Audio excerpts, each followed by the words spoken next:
Hi, and welcome to the Life at Disney podcast. Today is episode 1 of a new limited series on the Heroes Work Here initiative.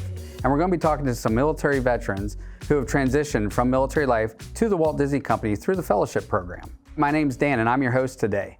I came to the Disney Company in 2017 after a 30-year career in the Army. And today we're going to talk to some other employees who have also had similar stories and find out more about them and their transition. Thanks, Dan. My name is Bob, and I am a Senior Operations Manager with Distribution Services here at Walt Disney World. I spent 20 years in the Army before my retirement from the Army, and did the fellowship here in my last year in the Army, but that was back in 2020. I took a break with another company before coming here to the Walt Disney Company in 2023. Excellent. Rosa? Hi, Dan. My name's Rosa, and I came to the Walt Disney Company in December of 2023 after transitioning from 23 years in the Air Force.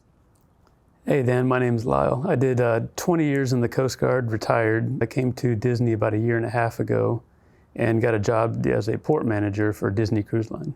Great. Thank you all so much for being here. I really appreciate it. Let's jump right into it. Let's talk about transition and some of the challenges and some of the resources that you had coming here. Bob, I want to touch on something you said. You talked about you came to Disney through the fellowship. All of you are previous military fellows, which means you came to the company, worked for the company for a short amount of time while you were still on active duty, which is a great program, right? And get you here and dip your toe into the civilian world. But Bob, when you did yours, you actually left Disney for a couple of years, I think, worked at another company, and then came back. So talk to me how that kind of worked and what you learned and some of your transitions lessons learned. The biggest lesson that I took away from my whole transition process from military to civilian life was flexibility and understanding what I wanted to do, but also understanding that what I wanted to do might not be available right away. And I knew I wanted to come work for the Walt Disney Company, so I signed up and got accepted to the fellowship program, but I started in January of 2020, which was a bad time to start anything in civilian life. So I did the fellowship program. Walt Disney World closed during my fellowship, actually, and I knew I had to make a contingency plan. So I was already moving to Florida at the time, got a great job with a company here in Orlando, and kept my pulse on what was going on at the Walt Disney Company as they reopened and continued to grow, and applied for a few different jobs and was able to get a few interviews and finally joined the Walt Disney Company as a Senior Operations Manager with Distribution Services, taking lessons that I learned in the Army and that I learned with my company that I was working with in the interim as well. Yeah, it's a great story and a great lesson on flexibility and resiliency as well. So awesome. So Rosa, tell us a little bit about your transition story. My transition started a few years before I even applied for my fellowship program. I reached out through social media, knew I was going to work at Disney, put all my eggs in one basket, and just started asking for meet and greets until I finally was able to find a sponsor at Hollywood Studios. That's excellent. I want to come back to that point after we talk to Lyle for just a moment, because your networking skills, I think, are a lesson in accuracy on how to do this. So we'll dig into that in just a minute. Great. And Lyle, tell us, what was your transition like? What were some of the challenges or some of the resources you used to get here? Sure, Dan. So after I did my 20 years in the Coast Guard, right towards the end, I joined the Disney's fellowship program. I did a 3-month fellowship with Disney Cruise Line, which for me was very similar to the Coast Guard, and did well after the 3 months, and then Disney decided to go ahead and make me a job offer, and I accepted it. Been with Cruise Line for about a year and a half now. That's great. So you're an example of someone who in the fellowship was offered a role before the fellowship was even over with, and you rolled right into the role. And it does happen, but it's actually the exception in the program. So we'll maybe talk about that a little bit more too as we get into this. But Rosa, coming back to you for just a minute. You said, before you joined the fellowship program, before you came to Disney in that capacity, you were already networking, which is a hard thing for a lot of veterans to do. Talk about how you did that and why you did that, because some people wouldn't even think to do that before they go applying at a company. I relied a lot on other service members that had transitioned, reached out to them, see what their best practices were, what they did that helped them, and what they didn't do that they wish they would have done. And they really encouraged me to go ahead and take a leap and start reaching out to folks like yourself and really trying to get my foot in the door and branch out from there. One connection led to another, and before I knew it, I was meeting more people than I could have ever have imagined. No, that's great. And I remember your story, right, because I was part of it. So when you did reach out, it was great to see that even though we were helping place fellows with different lines of business, you came to us and said, I already have someone who wants to sponsor me, and it's all kind of set up, which was awesome. So that was a really, really great success story. So good job. So Bob, let me ask you a question. This is one I've asked a lot of veterans when they get out, whether at Disney or not, but what's one of the biggest surprises you saw when you came from military to civilian life, and how did you adjust to it, or how did you deal with it? I think one of the biggest surprises for me was seeing, I expected it to be different. I expected to have different types of leadership and different types of experiences, and to maybe see different types of work ethic among the workers that I was working with. And what I found was that it's really not that different. I think that was one of the biggest surprises for me, was that I worked for the Walt Disney Company, which is a huge company. I worked for another company that was very, very large and worldwide company. And in both of those, I saw great examples of leadership and really bad examples of leadership, just like I did in the military. Yeah. And so I was able to take a lot of the lessons I had learned and take that to my experiences as I was learning how to lead a non-military organization, which was fantastic, and pleasantly surprising. Yeah. So what are some of the skills in the military that you brought directly into your role, specifically here at Disney? The biggest thing for me was probably organizational management and the ability to analyze what needs to be done to accomplish a mission. So I was an Army engineer, so we were always either building things or blowing things up, both of which take a lot of planning and a lot of safety planning, risk analysis. All of that goes into everything I do every day here at the Walt Disney Company. I work in distribution services, so I run 3 different warehouses, and within those warehouses, we're always worried about making sure we get the job done, but making sure we do it safely. Nothing we do is worth anybody going home injured or hurt or any different than when they came into work in the morning. Same as in the military.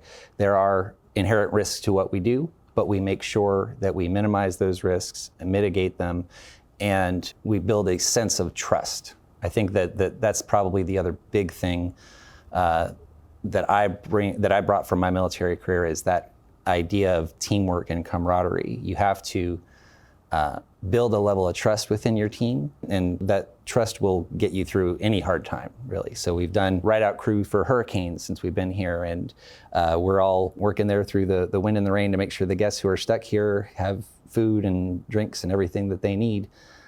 Again, we're staying safe, we're doing things as safely as possible, but we're accomplishing the mission and taking care of our guests. That's great, and I love something you said, the safety aspect of it, because in the military, as we all know, everyone's a safety officer. That's a saying in the military. And here at Disney, it's safety begins with me, right? So it's kind of that same values there about keeping everyone safe. So that's a great point. Rosa, what about you? What are some things that surprised you when you came from your military career to Disney, and how did you adjust, or did you need to adjust? How competitive it was definitely surprised me. When you're transitioning, you're aware of the skills that you have, that you're bringing with you from the military, but I don't think you really see it until you get to the other side and you see everybody else that's competing for the same thing. I'm here with 2 other service members who transitioned roughly the same time I did. Everybody is looking for the same thing. They're trying to find that next goal after your military life. I think for me, coming to the company was my relationship skills and my leadership skills and my managerial skills really helped me with what I do now in facility asset management. I'm dealing with lots of lines of business, and being able to communicate and relate to those different lines of business partners that I have is really important. So having those interpersonal skills really helps me a lot in my current role. And you honed those while you were in your service? Yes, while I was in the service, I did 14 years as security forces. when you're military police, so to say, you're dealing with community, you're dealing with leaders above you, maybe you've pulled somebody over that outranks you. You need to make sure that you are professional always, and those skills really helped me in where I am now, because I deal with all levels of leadership. Yeah, that's a great story, because it's so hard to translate military skill sets or jobs, or what we call an MOS, military occupational specialty, to civilian life, and how those transition and how they translate. But thinking about that right there as an MP, and just that professionalism that you have to show, that's something that someone just automatically think about as a transferable skill. So that's great. Lyle, what about you? Any big surprises that you saw when you transitioned out of the Coast Guard and came into Disney? Well, as the saying goes, if you're early, you're on time. If you're on time, you're late. That's not true. When you get into the corporate world, if you're early, you're early. And if you're on time, you're on time. So I learned that, by showing up to a meeting 15 minutes early. I was alone for 15 minutes until everyone else showed up. And the biggest thing for me was doing search and rescue in the Coast Guard. You're making quick decisions. You're under a lot of pressure. You're worried about doing something wrong and hurting somebody or getting somebody killed. When you transition to the corporate world, nothing really seems like it's an emergency, whereas other people think, this is a big problem, there's an emergency, we have to do things. Nothing ever really gets my heart pumping that much. And it just seems like everything's a problem, we just need to solve it. And it's kind of helpful to stay calm when things don't go your way, especially in the cruise industry or in the terminal. Yeah, that's a great point. I think a skill set that most veterans have is we stay calm under pressure. When there's an old, it's an Army commercial, a couple Army guys here, an old Army commercial where it says, it has some soldiers flying around a Black Hawk, jumping out, doing some cool stuff. And then it says, in the future, in a job interview, and they ask you how you handle stress, try not to laugh. So I always took that to heart, but it's true, right? I mean, the definition of emergency is way different from the military than here, but that being able to remain calm, get the team pointed in the right direction, and get the mission done is still the same. So that's a great point. So anybody can jump in on this one, but let's talk about maybe some common misconceptions that the civilian workforce or civilian world would have on members of the military, especially transitioning out and going into a whole new industry. What did you see in that realm? Well, I think we're not all Army, for sure. I know you and Bob are, but we're not all Army and we're not all officers. We don't have to be those levels in order to have those skills that you would want in a leader on the civilian side. I'm not sure what you have to.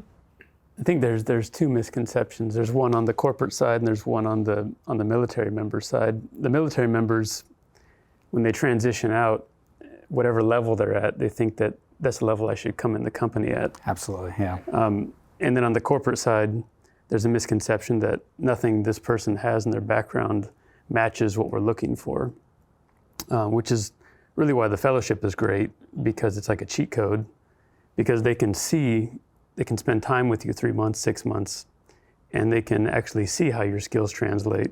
But the military member needs to understand that you're going to come in at a lower level because they don't know you and they don't understand your skill set. And then as they see it and they understand it, you'll promote quickly. And a good way to look at that is we wouldn't take a director from corporate and say, oh, you can automatically be an 06 in the Marines because that's the level you were at in corporate. It wouldn't make any sense. And that's sort of how it seems when military members expect that coming into the corporate world. Yeah, absolutely. I've used that same example hundreds of times over the last few years. That's a great point. And I think it's a great point. And I experienced a little bit of that. It's just a general stereotype that people get from movies and whatever experiences they have that, oh, this is a military person. Are they really going to fit into my culture here? And I think that's what I had from my current boss during our interview, and we had that conversation. Our whole culture is based on trust and based on communicating and positive reinforcement and that type of climate. We'd call it a command climate in the military, but that's the kind of climate we tried to build on our team. Are you going to fit in with that?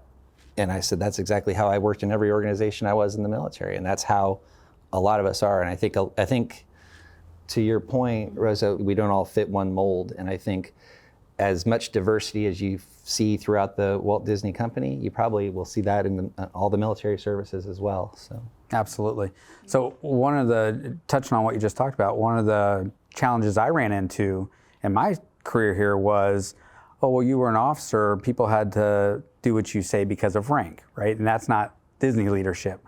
I had to remind them, well, I wasn't the only officer, right? I wasn't the only 06 in the military. There were, sister units, there's brother units, there's sister services, there's three-letter agencies, all these other things I had to collaborate and coordinate with at that level. So you kind of have to tell your story. You got to be able to tell your story and the structure and make it apply to where you're at. So you all have mastered it and have done very well, which is why you're here today. So thanks for sharing those. Yeah, I think actually selling yourself and the skills that you bring is very important. We all come with different skills from our previous roles, organizational skills, time management, change management. We're very resilient. Being able to convey those skills to your civilian equivalent role that you're looking for is extremely important. That way you're not classified as an MP or an officer, but you're focusing on your skills and abilities that you have. Absolutely. It's very important, but it's very difficult. Yes. It takes a lot of effort to get that done. So that's great. Okay, so here's a really important question, right? Because this is going to be the paying it forward and helping all those that come behind us in the same journey. What advice would you give to a transitioning service member who's still on active duty, looking to transition out to the civilian world, whether Disney or not? What's some of the best advice you could give them? Bob? I think the biggest piece of advice I could give is just to keep an open mind. When you are coming into a fellowship opportunity, I didn't have a concept of just how big and broad the Walt Disney Company and Walt Disney World were. I didn't realize there were tens of thousands of people working here to make magic every day, and I didn't realize that as much diversity of jobs and opportunities as we have in the military, that at least that number, if not more, exist in the Walt Disney Company. So definitely keep an open mind, and if you are assigned to an area for your fellowship, don't think that you're pigeonholed into that area. I did my fellowship with the facility asset management team, but I did meet and greets with teams all over the place, to include my current director, who I met during my fellowship. It was a fantastic opportunity, and just keep an open mind. Excellent. Rosa, what do you think? Start early. Start Excellent. networking early. Start reaching out within that company that you're trying to go for, or with other like-minded roles. If you're interested in project management, find other folks that are doing project management and really pick their brains, and then do your homework on the business that you want to go work for. Excellent advice. Lyle? I've seen a lot of military members, and they tell me that they're going to figure it out when they're on terminal leave, which I think is a terrible, terrible idea. But to Rosa's point, starting as early as possible with the networking, research fellowships, figure out what companies are doing them, reach out to the people that work at those companies. If you can find veterans that work at those companies, and just network, and do all your research ahead of time and have some kind of plan. Don't just wait until you're on terminal and then start doing it all, because now you're on the clock. Yeah, absolutely. Go ahead. If I could cheat and do two. Absolutely. So I would say also, for me, I had identified myself so long as I'm a soldier. That's part of who I am. And I had to come to terms with the fact that that's not who I'm going to be forever. So I think you need to take the time to figure out who you are beyond your uniform and what you want to do with the rest of your life and the rest of your professional career. So to really take some time to figure out what you want to do beyond the military, because there are opportunities out there that will fit what your goals are. Absolutely. Okay, so I'm going to put you all on the spot for a minute. Do you remember your elevator pitches when you were transitioning out? Yes. Rosa? Hi, my name is Rosa. I'm currently transitioning from the Air Force. I spent the first half of my military career as security forces, the second half of my career as education and training management. I'm looking for like-minded business, like the Walt Disney Company, to transition my skills, and would love to learn more about what you do in your current role. Wow, very good. Lyle, what was yours, remember? So I tried to write one of those one time, and then I never used it. Never. And Well, you had a fairy tale transition. You rolled right into it from the fellowship. And so like that's we had good. talked before, I'm better from the hip. I'm not very good at planning things out and trying to remember them and all that stuff. So I did write one. Couldn't tell you what it was. That's fine. Do you remember yours, Bob? My name is Bob, and I have been an Army officer for 20 years. My background is industrial engineering and project management. I'm looking for opportunities to continue my professional growth with the Walt Disney Company. And I'd love to learn more about how I can help make your team better. Those are great examples. Way better than mine was. So good job. So those are all great stories. Thank you all for sharing. But let's talk about a little bit more of current state, right? So why Disney? Why did you target Disney as a post-military career company? It's kind of obvious sometimes, but there's always a different story in each of them. So anybody can jump in. Well, for me, I grew up in Florida and knew that when I was done with the military, at some point I decided, you know what, I think I want to go work at Disney World. And I think the reason behind that is I wanted to work somewhere where I get to do something to make people smile, make people's lives better every day. And that's what we do here. That's really what Making a Magic is. It's making happy memories for our guests. And to be part of that, even though I work very backstage and nobody ever sees what I do, they feel what we do every day. So I think that was a big part of it for me. And then I think the only two people who were more excited that I finally got the call and got the job at Disney were my daughters, because I get to take them to the parks pretty much whenever they want. And we've had so many great experiences with cast member previews and things that we would never have got to do if I didn't work for the Disney Company. And I think they've been inspired by how happy I am to come and do what I do every day. That's great. Yeah, everything that Bob just said. Plus, for me, during my military time, whenever I did take vacations, I was going to Disneyland. It's not Disney World, but it's very close. I spent a lot of time there, so I knew I wanted to be able to bring that same happiness to other guests that are coming to the park, truly, literally. I really enjoyed coming to the parks. I still do enjoy coming to the parks and the cruise line, for you, by the way.